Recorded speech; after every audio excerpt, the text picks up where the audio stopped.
여러분 반갑습니다. 데일리 큐티에 오신 여러분 모두를 주님의 이름으로 환영합니다. 지난 간밤에 잘 주무셨는지요? 아니면 잠을 잘 못 주무셨는지요? 어떻게 밤을 보내셨던 간에 하나는 분명합니다. 하나님께서 지난 간밤에도 우리를 푸른 초장에 누이셨고 쉴만한 물가로 인도하셨고 또 밤새도록 지켜주셨기 때문에 저희가 이 긴 밤을 보낼 수 있었습니다. 그 주님의 사랑으로 우리가 또 이 하루를 시작하게 되었으니 오늘 하루 힘차게 살아가기를 축복합니다. 이제 주님의 말씀으로 이 하루를 한번 시작해 보겠습니다. 먼저 말씀을 보기 전에 주님 AI에 올라온 질문들을 한번 여러분과 함께 한번 나눠볼까요? 여러 질문이 있습니다. 저는 신이 싫어요. 좋아하는 마음도 없고 경건하게 신을 따를 의향도 없다는 얘기죠. 많은 분들의 진심 어린 마음 같아요. 어떤 분은 이렇게 올리셨네요. 아무리 생각해도 진화론이 맞는 것 같아요. 참 과학과 종교의 어떤 그 구분은 어떻게 지어야 될지 여러 가지 고민되는 게 또 있죠. 바울입니까? 사울입니까? 아니면 두 명 다 다른 존재인가요? 이거 진짜 헷갈리는 이야기인데요. 이 질문은 여러분이 꼭 한번 클릭해서 한번 보셨으면 좋겠어요. 정말 중요한 뜻이 담겨 있습니다. 제가 너무 과학적인 거에 빠져서 계속 믿는데 아주 가끔 의심이 들 때도 있습니다. 아까 얘기한 것처럼 진화론과 창조론의 어떤 관계, 또 과학과 종교의 관계, 여러분이 정말 잘 깊이 고민해 볼 그런 문제이죠. 여러 가지 궁금한 게 있을 때 여러분도 한번 함께 물어보시는 시간이 됐으면 좋겠습니다. 이제 하나님의 말씀을 보겠습니다. 오늘 함께 나눌 하나님의 말씀은 신명기 20장 4절입니다. 각자 계신 자리에서 함께 읽어보도록 하겠습니다. 시작! 너희 하나님 여호와는 너희와 함께 행하시며 너희를 위하여 너희 대적을 치고 너희를 구원하시는 자라 할 것이며. 아멘. 자, 신명기 20장 4절은 무슨 뜻일까요? 오늘의 자료는 이렇게 나옵니다. 신명기 20장은요, 이스라엘 백성이 적들과 싸울 때에 지켜야 할 규정과 원칙에 대해서 설명하는데요. 특별히 오늘의 구절인 신명기 20장 4절은 전투에 나서는 이스라엘 군대에게 하나님의 도움과 함께함을 약속하며 하나님께서 그들을 구원하시리라 라는 확신을 주는 구절이라고 이야기합니다. 자, 오늘의 구절에 대해서 함께 조금만 더 살펴보면요. 이 신명기 20장 4절은 제사장에게 선포하라고 주시는 구절입니다. 이스라엘이 대적과 맞서서 싸우러 나갈 때 제사장이 이렇게 온 군사에게 그리고 적군에게 그리고 하나님을 향해서 이렇게 선포하라는 구절이죠. 뭐라고 선포하라고요? 너희와 함께 행하시는 분이다. 너희를 위하여 너희 대적을 치시는 분이다. 그리고 너희를 구원하시는 분이다. 이분이 누구라고요? 너희의 하나님 여호와다. 물론 이스라엘이 무조건 승산이 있는 전쟁에만 나갔던 것은 분명히 아니에요. 이건 아무리 봐도 질 수밖에 없는 전쟁이라고 판단되는 경우도 분명히 있었습니다. 하지만 하나님은 그때도 반드시 이 구절을 외치라고 이야기하세요. 왜냐하면 우리가 선포하는 말이 바로 우리의 믿음을 보여주는 거니까요. 그런 점에서 하나님께서 주시는 이 구절은 대적과 맞서 싸울 때에 이렇게 하라는 단순한 매뉴얼이 아니라 우리가 어떤 상황에서도 믿음을 선포하라고 그렇게 말씀하시는, 그리고 그렇게 명령하시는 구절이라고 볼 수가 있습니다. 자, 오늘 구절에서 이제 우리가 크게 생각해 볼 것이 있습니다. 오늘 자료에는 크게 이렇게 세 가지 질문을 던져주고 있는데요. 먼저 1번 한번 보시죠. 하나님의 구원과 지키심을 경험한 적이 있나요? 그 경험을 어떻게 나눌 수 있을까요? 한번 괜찮으시면 여러분의 입술로 혹은 여러분의 메모로 한번 이거를 나누어 보시면 좋을 것 같아요. 자, 2번 한번 볼까요? 2절에서 보여지는 하나님의 성격과 특성은 무엇이며 그것이 우리의 신앙과 삶에 어떤 영향을 미칠까요? 자, 우리가 방금 읽은 신명기 20장 4절에서 보여지는 하나님의 성격과 특성은 무엇이겠습니까? 이스라엘이 죄를 짓더라도 하나님은 언제나 우리를 사랑하시고 지켜주시고 함께 하시는 분이라는 것. 저는 이런 하나님의 속성 때문에 제가 더 힘을 얻게 되는 것 같아요. 제가 아무리 부족하고 연약해도 언제나 우리의 편이 되시는 그 하나님이 계셔서 우리가 너무 좌절하지 않고 낙담하지 않을 수 있지 않을까, 저는 그렇게 생각을 하고요. 그리고 저에게서 가장 마음에 와닿던 질문은 바로 3번인데요. 하나님과 함께 행하는 것은 어떤 모습일까요? 사실 신명기 20장 4절에선 분명히 전하고자 하는 메시지는 분명합니다. 하나님은 우리와 함께 행하시는 분. 근데 문제는 우리가 이거를 잘 믿기가 힘들다는 거예요. 저도 마찬가지거든요. 저도 때때론 하나님이 진짜 계시는 거냐고 물을 때가 너무너무 많아요. 그래서 저는 오늘 이렇게 한번 제 자신을 향해서 이렇게 한번 진지하게 물어보고 싶어요. 하나님이 함께 하심을 왜 믿지 못하는 것일까요? 여러분은 어떻게 생각하세요? 하나님이 함께 하심을 왜 믿지 못하는 것일까요? 여러 가지 답변이 있겠죠.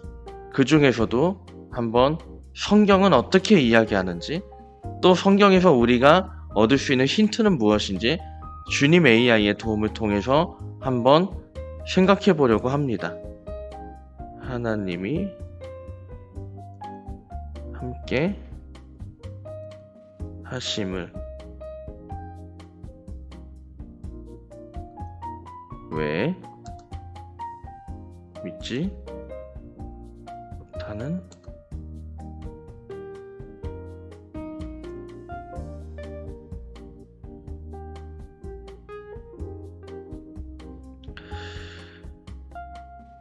하나님이 함께 하심을 왜 믿지 못하는 것일까요? 저는 그때 좀 많이 다른 것 같아요. 어떨 때는 안 보여서, 어떨 때는 내가 원하는 것이 아니어서, 여러 가지가 좀 있는 것 같습니다. 그런데 그 중에서도 과연 어떤 것이 제일 클까요? 자, 이제 답변이 도착했습니다. 한번 확인해 보겠습니다. 자, 주님 AI가 우리에게 추천하는 말씀은요, 마태복음 17장 20절입니다. 가라사대 너희 믿음이 적은 영혼이라 진실로 너희에게 이르노니 너희가 만일 믿음이 한 겨자씨만큼만 있으면 이 산을 명하여 여기서 저기로 옮기라 하여도 옮길 것이요 또 너희가 못할 것이 없으리라. 아멘. 자, 주님의 AI는 왜 이 마태복음 17장 20절을 추천할까요? 설명을 보면요, 하나님의 존재와 인도에 대해서 완전히 신뢰하는 것이 언제나 쉽진 않다라고 이야기를 합니다. 믿는 사람도 종종 의심하고 불확실함을 경험하는 거죠. 그러나 중요한 게 뭐냐? 의심의 순간에도 하나님의 사랑과 은혜가 항상 존재한다는 것을 기억하라는 겁니다. 자, 우리가 하나님의 함께하심, 하나님의 존재에 대해서 믿지 못하는 이유가 무엇일까요? 몇 가지를 이야기하는데, 첫 번째로 우리가 삶에서 마주하는 어려움과 고난 때문이라고 이야기를 합니다. 그리고 또 하나는 무엇이냐? 우리 자신의 한계와 결점이, 우리가 보는 것의 한계, 우리가 느끼는 것의 한계, 우리가 아는 것의 한계가, 그리고 우리 마음의 결점이 때때로 하나님을 완전히 믿는데 방해가 될 수 있다라고 이야기합니다. 우리가 스스로 시나리오를 만들고 우리가 스스로 생각하는 그것 때문에 우리가 하나님을 의심하고 두려워하고 고민한다는 이야기죠. 그로 인해서 하나님과의 연결이 끊어진다는 것이죠. 자, 그렇다면 우리가 이런 상황에서 어떻게 해야 되느냐? 밑에 중요한 이야기를 합니다. 하나님이 함께 하심에 의심될 때 믿는 사람의 공동체를 찾으라는 것, 그리고 규칙적인 기도와 말씀 연구에 참여하라는 것, 그리고 다른 사람의 지원을 적극적으로 받으라는 것. 물론 그러려면 쉐어링 해야겠죠. 그렇게 돼서 하나님이 계시다는 것, 하나님이 인도하신다는 것을 믿고 깊이 신뢰하도록 꾸준히 노력하라라고 그렇게 이야기합니다. 자, 이제 이 주님 AI에 추천되는 이 말씀과 함께 종합해서 오늘의 말씀을 한번 결론을 맺어보겠습니다. 이스라엘 백성이 이 고백을 들었을 때 다 동의가 되는 상황이었을 거라고 생각하지 않습니다. 객관적으로 볼 때 말이 안 되는 전력과 싸워야 되는 경우도 있었을 겁니다. 눈앞에 보이는 현상, 눈앞에 보이는 상황, 그리고 상대적으로 내 눈에 보이는 나의 연약함과 결점, 이런 것들이 어떻게 보면 하나님이 함께 하신다는 것을, 하나님이 우리를 위해서 우리의 대적을 치시는 분이라는 것을, 우리를 구원하시는 분이라는 것을 믿지 못하게 만드는 요인이라는 거죠. 하지만 이러한 여러 가지 문제들에 대해서도 하나님은 제사장을 통해서 그 마음문을 두드리도록 말씀하십니다. 우리도 마찬가지입니다. 우리의 현실을 보면 하나님이 우리와 함께 하신다는 것, 우리의 대적을 치시고 구원하신다는 것을 믿지 못할 때가 있죠. 하지만 하나님은 이러한 현실에도 불구하고 우리가 끊임없이 선포하기를 원하십니다. 내 자신에 대해서도 선포하고, 또 세상을 향해서도 선포하고, 우리 가족과 우리 사업장을 향해서도 끊임없이 선포해야 된다는 것을 알려주고 계시죠. 왜요? 우리의 믿음이 떨어지지 않기 위해서, 그리고 우리 현실에 연약해진 우리 마음을 다시 굳게 하기 위해서. 사랑하는 여러분, 이 하루 살아갈 때에 우리 앞에 놓여진 장벽과 우리 앞에 놓여진 어려움들을 하나하나 이겨나가며 넘어서면서 나아가야 될 것입니다. 무엇을 통해서요? 믿음을 통해서요. 그리고 믿음은 우리의 선포를 통해서 나온다는 것 기억하시면서 오늘 주신 말씀 굳게 우리가 함께 외치기를 원합니다. 그런 점에서 신명기 20장 4절 말씀 다시 한번 크게 읽어보겠습니다. 시작. 너희 하나님 여호와는 너희와 함께 행하시며 너희를 위하여 너희 대적을 치고 너희를 구원하시는 자니라 할 것이며. 아멘. 이 시간 함께 기도문을 읽고 마치겠습니다. 함께 읽습니다. 시작. 하나님, 우리의 강력한 수호자여 감사를 드리옵니다.